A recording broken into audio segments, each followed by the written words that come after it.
Hello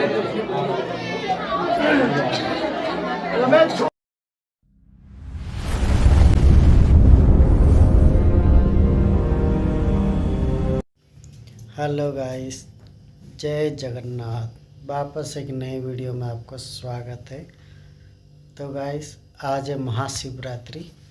तो हमारे परिवार की तरफ से महाशिवरात्रि का हार्दिक शुभकामनाएं। तो गाइस,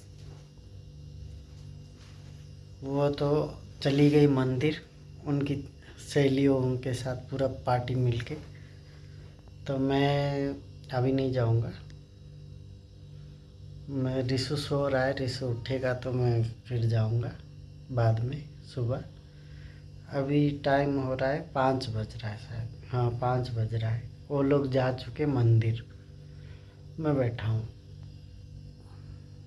तो गाइस, आज शिवरात्रि, देखते दिन भर क्या होगा। ऐसे तो मेरा छुट्टी नहीं, ऑफिस भी जाऊंगा, देखते क्या होता है। तो गाइस, वीडियो को कंटिन्यू करो।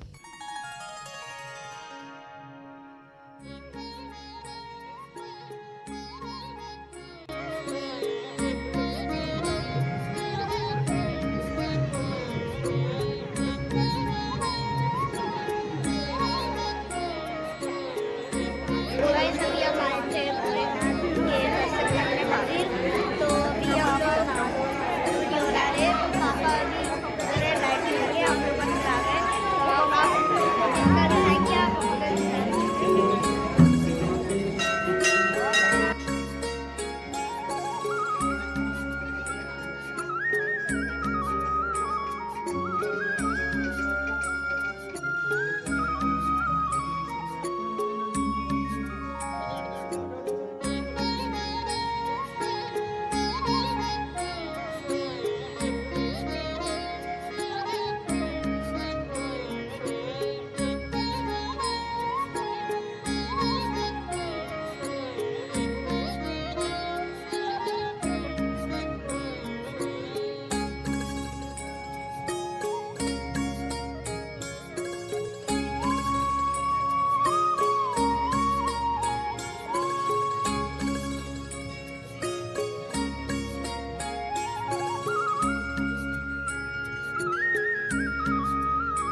भगवान शिव के सामने बैठे हुए आज भगवान शिव के समझ बैठकर भगवान से प्रार्थना करके भगवान की आराधना कर रहे हैं। ये हमारे शिव भक्त हैं, क्योंकि ये शिवरात्रि है। क्या है? और बाकी जितने भी व्रत होते हैं वो चंद्र उदयान से पहले परायण हो जाते हैं, लेकिन शिवरात्रि का व्रत एक ऐसा व्रत होता है जो चंद्राय के परायण के हस्त के बाद होता है, यानी अर्धरात्रि तक ये व्रत रहता है। हम लोग अगर शाम को 7 बजे 8 बजे भोजन कर लेते हैं तो हमने जो व्रत किया वो निषेध माना गया है, उस व्रत की महिमा नहीं है। अगर हम लोग 7 8 9 बजे व्रत खोल लेते हैं तो हमारा शिवरात्रि का व्रत खंडित हो जाता है, क्योंकि ये व्रत 4 पहर का व्रत है। कितने पहर का है? जैसे नवरात्रि है, माँ भगवती की रात्रि को आराधना, रात्रि को जागरण करना चाहिए, इसलिए भगवान शिवरात्रि का भी रात्रि को ही जागरण बताया है, रात्रि को ही उत्सव बताया है। और रात्रि भगवान क्योंकि 4 वेदों के स्वामी हैं, भगवान भूत पिशाच देव और दानव चारों के स्वामी, इसलिए 4 देवताओं को पहरे लगाने की उनकी इजाजत है। तो रात्रि को राक्षस इनकी पूजा करते हैं, दैत्य इनकी पूजा करते हैं। अगर 2 पहर की पूजा करते हैं तो 2 पहर की पूजा छूट जाती है। जो 2 पहर की पूजा छोड़ के बैठे हैं वो घर में सो रहे हैं, और जो 4 पहर की पूजा कर रहे हैं वो नसीब वाले जो आज यहाँ बैठे हैं वो शंकर भगवान। 4 पहर की पूजा में प्रभात काल भगवान शिव को पंचामृत से स्नान कराकर और काले तिल चढ़ाकर 8 बार ओम नमः शिवाय का जाप करके भगवान शिव को प्रभात काल केले का रख देना चाहिए। ये पहले पहर की पूजा होती है। दूसरे पहर की पूजा के लिए भगवान शिव को पंचामृत दूध दही घृत से स्नान कराने के बाद में पके अनार का अर्घ देना चाहिए और गेहूं के रस का अर्घ देना चाहिए। दूसरे पहर की पूजा होती है। तीसरे पहर के अंदर जौ का रस होता है, जौ के रस का भगवान को अर्घ देना चाहिए। कोड़ी और मदार के फूल चढ़ाना चाहिए। ये तीसरे पहर की पूजा होती है। और चौथे पहर में मूंग, उड़द, कोंकणी, सप्तधान यानी पके हुए मतलब गेहूं के पके हुए मिष्ठान से भगवान का भोजन लगाना चाहिए और कोड़ी आदि चढ़ानी चाहिए। ये चौथे पहर की पूजा होती है। ये 4 पहर की पूजा जो कर लेता है वो ब्रह्म हत्या से छूट जाता है। ब्रह्म हत्या क्या है? ब्रह्म हत्या ब्राह्मण को मारना, गाय को मारना, कन्या को मारना, ये ब्रह्म हत्या भगवान शिव को भी लगी थी। और ब्रह्म हत्या में हजारों करोड़ों जन्म निकल जाते हैं, जीव का कभी अंत नहीं होता। पिशाच योनि में भटकता रहता है, यानी फल होगा खा नहीं सकता, पानी हो पी नहीं सकता। ऐसे निर्जल वन में जहाँ पर रेत होती है, रेगिस्तान गर्म होती है, बारू रेत, वहाँ तपता है वो, पानी पीता तो अग्नि की अतलियां जल जाती है। इसको ब्रह्म राक्षस बोलते हैं। ये कभी मुक्ति नहीं पाते, लेकिन जो 4 पैर की पूजा कर लेता है वो ब्रह्म हत्या से भी छूट जाता है। तो हमें अगर जीवन में बालावस्था में, बुढ़ापे में, जवानी में कोई पाप हो गया, संताप हो गया, कोई कीड़े मीड़ा हमारे पाँव से मर गया, किसी को झूठ बोल दिया, किसी का दिल दुखा दिया, किसी की आत्मा दुखा दियो, महाशिवरात्रि का व्रत सब व्रतों का राजा है, सब व्रतों का राजा है। अगर ये व्रत हम कर लेते हैं तो जीवन में बाल अवस्था में, किशोर अवस्था में, बुढ़ापे अवस्था में जो भी पाप किए वो सारे क्षय हो जाते हैं। और अंत में इस व्रत के प्रभाव से हम भगवान शिव के गण बन जाते हैं, हमें शिवलोक की प्राप्ति होती है। बोल शंकर भगवान की जय। और व्रत किस लिए रखा जाता है? कहते हैं बधिक नाम का वो व्याघ्र था, वो जीव जंतु को मार के खाता था, जंगल में रहता, सबको दुखी किया, जीवन में कभी सुख का काम नहीं किया। तो एक समय अपने परिवार का पेट पालने के लिए वो जंगल में गया, पूरे दिन भूखा रहा। उस दिन शिवरात्रि, पूरे दिन भूखा प्यासा रहा, भटकता रहा, कोई भी हिरण मृग आदि नहीं मिला। अब सोचा कि पूरा दिन हो गया, घर पे जाऊंगा, घर वाले भी सोचे थे कि मैं कुछ लेके आऊंगा, तब घर कुछ भोजन लेके नहीं जाऊंगा तो बच्चे भी भूखे मरेंगे, इसलिए काम करता हूँ नदी किनारे जाता हूँ। भाई नदी किनारे कोई भी जीव जंतु पानी पीने तो आएगा, तो अपने बाण से उसको मारूंगा और उस जीव को ले जाकर अपने परिवार का पेट पालूंगा। तो इस प्रकार नदी किनारे आया, उसने एक पेड़ देखा कि पेड़ के ऊपर जाकर बैठ जाता हूँ। पेड़ किसका था? बिल पत्र का पेड़, बेल पत्र का पेड़ था। पेड़ के ऊपर जाकर बैठ गया। पहले पैर के अंदर देखा एक हिरणी आ रही थी। हिरणी जैसी आई, बड़ा प्रसन्न हुआ, उसने तीर ताना और जैसे ही तीर ताना हिरणी ने उसको देख लिया कि हिरणी भागी नहीं। हिरणी ने कहा कि तुम ये क्या कर रहे हो? बधिक ने कहा हम तेरे को मार रहे हैं, हम तेरे को मारेंगे, अपने परिवार का पेट पालेंगे। हिरणी ने कहा मेरे को मत मारिए, मेरे छोटे छोटे 2 बच्चे हैं, अगर मैं मर जाऊंगी मेरे बच्चों का ध्यान कौन रखेगा? एक काम करो, मैं अपने बच्चों को, अपनी बहन को संभाल के आ जाऊं, आप मेरे को मार के खा जाना, अपने परिवार का पेट पाल लेना। व्याघ्र ने उसने कहा कि इसकी क्या प्रमाणता है, क्या सत्यता है कि तुम वापस लौट कर आ जाओगी?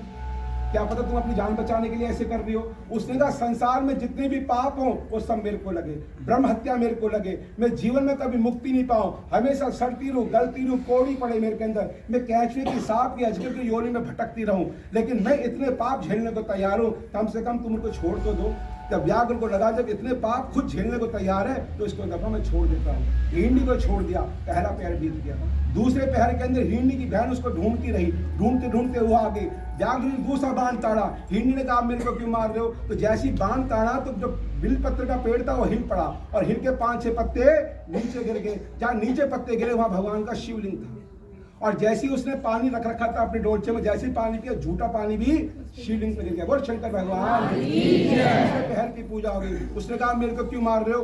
कहा कि मैं तेरे को मार के अपने परिवार का पेट पालूंगी। कहा उसने कहा मेरे पति घर में है, मेरे छोटे बच्चे हैं, मैं अपने पति को अपने बच्चों को संभाल के आ जाऊं फिर खा लेना। कह रहे कि नहीं, पहली वाली हिरणी भी ये कह के गई थी, तेरी क्या गारंटी है, तेरी क्या सत्ता है, तेरी क्या प्रमाणता है? उसने कहा संसार का पाप मेरे को लगे, मैं पाताल लोक में समा जाऊं, जीवन में नरक कीड़े की योनि पर, सांप बिच्छू मेंढक तितली जितने भी जीव जंतु मेरे कीड़े पड़े, मैं 60,000 तक विष्ठा में पड़ी रहूं, ऐसे गोबर में पड़ी रहूं। उसने सत्यता प्रमाण करी, उसको भी छोड़ दिया। ऐसे करते करते दूसरा पहर बीता। तीसरे पहर के अंदर जो हिरणी के बच्चे थे वो ढूंढते ढूंढते अपनी माँ को नदी किनारे जाके बाण फिर 3 बाण मारा, पानी पिया, बिलपत्र गिरे, बिलपत्र गिरते ही पानी झूठा गिरा। 3 पहर की पूजा हो गई। बच्चों ने कहा कि आप हमें क्यों मारना चाहते हो? क्या भाई तेरे को मार के अपने परिवार का पेट पाल लूंगा। तो कहते कि हम अपनी मम्मी पापा को बोलिया है कि हमें आप मारना चाहते हो। उसने कहा जो पहले गई है वो भी ये बात बोल के गई है। उन बच्चों ने भी ऐसे ही जवाब दिया। इसके बाद 3 पहर की पूजा होगी, उसने उन बच्चों को भी छोड़ दिया। यानी कि आप सोचिए कि 3 दफा उस व्याघ्र को इतना पाप था, इतना शय था, इतने जीव जंतुओं की हत्या करी, लेकिन पहले पे जल चढ़ा बिलपत्र गिरा, दूसरे पे जल चढ़ा बिलपत्र गिरा, तीसरे पे तो करत करत अभ्यास जन्मत होय सुजान। धीरे धीरे उसके पाप समूह नष्ट हो गए, उसकी आत्मा पवित्र होगी, मन शांत हो गया। और चौथे पैर की यानी रात के 12 बजे के आसपास यानी हिरणी की बहन और सारे के सारे बच्चे व्याघ्र के सामने आके खड़े। कहा भैया हमने जो संकल्प दिया था, जो हमने सत्यता करी थी, आज उसका हम प्रमाण दे रहे हैं। हम सब मरने के लिए तैयार हैं, तो हम सबको मार और अपने परिवार का पेट पाल। व्याघ्र की आंखों में आंसू आ गए। क्यों? कि देखो सब मेरे परिवार का पेट पालने के लिए आ गए, सब मरने को तैयार हो गए। ये जानवर होकर भी सत्यता निभा रहे हैं और मैं मनुष्य होकर भी इनको मार रहा हूँ, मुझसे बड़ा पापी कौन होगा? और चौथे पैर की पूजा हो गई और पानी गिरा, भगवान शिव शिवलिंग में से प्रकट हो गए। बोल शंकर भगवान। भगवान शिव को प्रकट होकर व्याघ्र घबरा गया। तब भगवान मैंने तप नहीं किया, यज्ञ नहीं करा, कथा नहीं करी, पूजा करा नहीं, पाठ नहीं करा, आपका आह्वान नहीं करा और आप इस बेल क्षेत्र में से शिवलिंग में से प्रकट हो गए। तो भगवान शिव ने कहा व्याघ्र तू पूरे दिन से भूखा है, पूरे दिन से तू भूखा है, तूने ग्रहण नहीं करा और पूरी रात तू भूखा रहा, यानी 4 पहर की तेरे से पूजा हो गई। तूने ऐसी भक्ति करी, ऐसी पूजा पाठ करी कि मेरे ऊपर बिलपत्र चढ़ाया और जल चढ़ाया। इससे मैं बड़ा प्रसन्न हो गया और मेरे दर्शन से तेरे पाप समूह नष्ट हो गए। यानी भगवान को जो शिवरात्रि में बिलपत्र चढ़ाता है, यानी पापानि कानि, यानी जन जन्मांतर के पाप बिलपत्र चढ़ाने से नष्ट हो जाते हैं। बिलपत्र में ब्रह्मा विष्णु का वास है। जो जल का अभिषेक करता है, दूध दत्त पंचागर से स्नान करता है, भगवान संसार के रोग दुख कष्ट उसका निवारण कर देते हैं। इसलिए मैं तेरे साथ बड़ा प्रसन्न हूँ। भगवान शिव ने उसको दर्शन दिया, व्याघ्र बड़ा प्रसन्न हुआ और भगवान ने कहा तू अगले जन्म में निषाद नाम का राजा रहेगा, तेरी बड़ी सत्ता रहेगी, राजा सम्राट रहेगा। इस जन्म में संसार का सुख भोगेगा, मरने के बाद संसार का सुख भोगेगा, अंत मेरे शिवगण में तेरा वास हो जाएगा। वो शंकर भगवान। जन जन्मांतर के सुख भोग कर त्रेता युग के अंदर तू निषाद राज बनेगा। भगवान श्री राम जब वनवास जाएंगे तो भगवान श्री राम से तेरी मित्रता होगी। वो निषाद राज जब भगवान अयोध्या छोड़ के गए तो सबसे पहले निषाद राज मिले थे जब भगवान श्री राम ने उनसे मित्रता करी थी। सोचिए व्याघ्र जो जीव जंतुओं को मारता था, अपने परिवार का पेट पालता, मात्र शिवरात्रि की रात्रि के जगने से भगवान शिव को बिगड़ देखिए, उसने बिगड़ सोचे समझे चढ़ाया, जानबूझ के तो नहीं चढ़ाया। और तो भगवान ने उसको क्या पद दे दिया। आज भगवान हम जानबूझ के आपका श्रृंगार कर रहे हैं, आपका अभिषेक कर रहे हैं, आपकी पूजा कर रहे हैं, आपका आह्वान कर रहे हैं, मंत्रों का जाप कर रहे हैं, तो क्या हमको शिवलोक नहीं मिलेगा? मिलेगा ना। बोल शंकर भगवान। जो गति उसकी करी वो गति हमारी आज भी करना। तो आज बड़ा पावन दिन है शिवरात्रि का। हम भगवान के समक्ष बैठे हैं, भगवान का पूजन आह्वान कर रहे हैं। मंत्रहीनम क्रियाहीनम भक्तिहीनम पूजन। भगवान मंत्र के द्वारा, पूजा के द्वारा, भक्ति के द्वारा जो भी हमसे बन पड़ा, आज आपके शरण में हम भगवान उपस्थित हैं। आप अपना आशीर्वाद देना, धन से, धान से, आरोग्य संपदा से परिपूर्णता रहे और इसी प्रकार हमारे हाथ से आपकी सेवा होती रहे। बोल शंकर भगवान। भगवान शिव का दर्शन करेंगे। भगवान से प्रार्थना करेंगे और सबसे पहले जब मंदिर में कदम रखेंगे तो भगवान नंदी का ध्यान करेंगे, क्योंकि नंदी भगवान शिव के क्या है, गण है।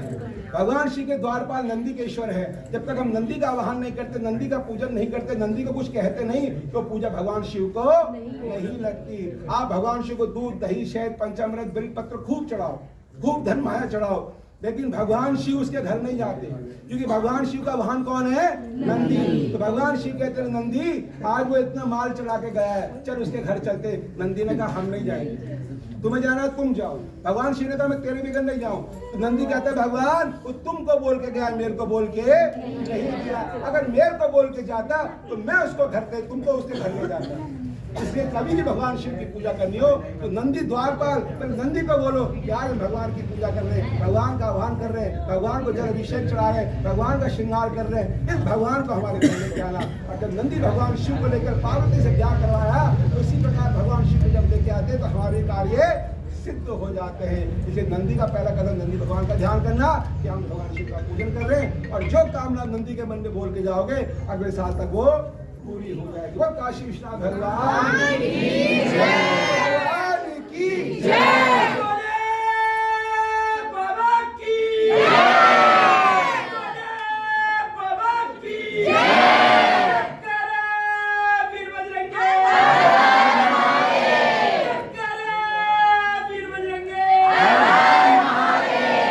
भगवान शिव के राक्षस यही बसे हैं।